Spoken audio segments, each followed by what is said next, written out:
વરસાદથી વૃક્ષ ધરાશાયી થઈ ગયા છે। કોડીનાર અમરેલી સ્ટેટ હાઈવે પર વૃક્ષ ધરાશાયી થયા, જેના કારણે વાહન વ્યવહાર ઠપ થઈ ગયો છે। વિશાળ વૃક્ષો ધરાશાયી થતા વાહન વ્યવહાર અટકી ગયો છે। 30 થી 35 જેટલા ગામોનો વાહન વ્યવહાર ઠપ થયો છે। તંત્ર દ્વારા વૃક્ષ હટાવવાની કામગીરી અત્યારે ચાલી રહી છે। વૃક્ષ હટાવી ટ્રાફિક જામ ક્લિયર કરવામાં આવ્યો છે।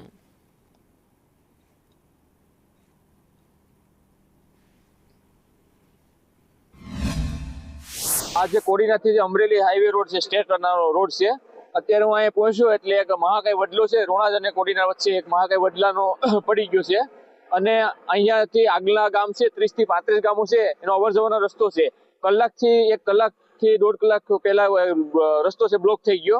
અત્યારે લોકો બધા છે અહીંયા પણ 400 થી 500 લોકો બંને બાજુ છે ખડકાઈ ગયા છે અને અવર જવર બંધ છે। કોડીનાર અમરેલી સ્ટેટ હાઈવે ઉપર આજે કોડીનાર અને રોણાજ વચ્ચે એક વિશાળ મહાકાય વડલો પડ્યો છે, જેને લઈને રસ્તો બ્લોક થયો છે। હું આપને દ્રશ્યો બતાવવાના પ્રયત્ન કરીશ કે આ જે રોડ છે તે પોતાની કુદરતી સૌંદર્યને કારણે જાણીતો છે, પણ કારણ કે વર્ષોથી અહીંયા ઘટાદાર વડલાઓ છે અને આજે જે સતત પડી રહેલા વરસાદને પગલે અહીંયા એક જે વિશાળ મહાકાય જે વડલો હતો તે ધરાશય થયો છે।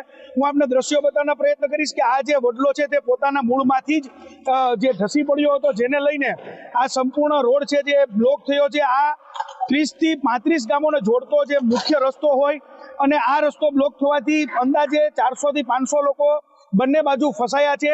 તંત્ર દ્વારા હાલ તો વન વિભાગ દ્વારા આ રસ્તો ક્લિયર કરાવવાની કામગીરી હાથ ધરાઈ છે, પણ સ્થાનિકોનું કહેવું છે કે જે પ્રમાણે આ મોટું વૃક્ષ છે તેને એક જેસીબીથી આ રસ્તો ક્લિયર ન થઈ શકે, એટલે વહેલી તકે અહીંયા વધારેમાં વધારે સાધન સામગ્રી લગાવીને રસ્તો ક્લિયર કરાવવો જોઈએ, કારણ કે બંને બાજુથી લોકોને કોડીનાર સંપર્ક માટે આવવાની હાલાકી પડી રહી છે। ત્યારે લોકો ઈચ્છી રહ્યા છે કે તંત્ર યુદ્ધના ધોરણે કામ કરી અને આ રસ્તો વહેલી તકે પૂર્વરત કરાવે। કુલદીપ પાઠક, સંદેશ ન્યૂઝ, ગીર સોમનાથ।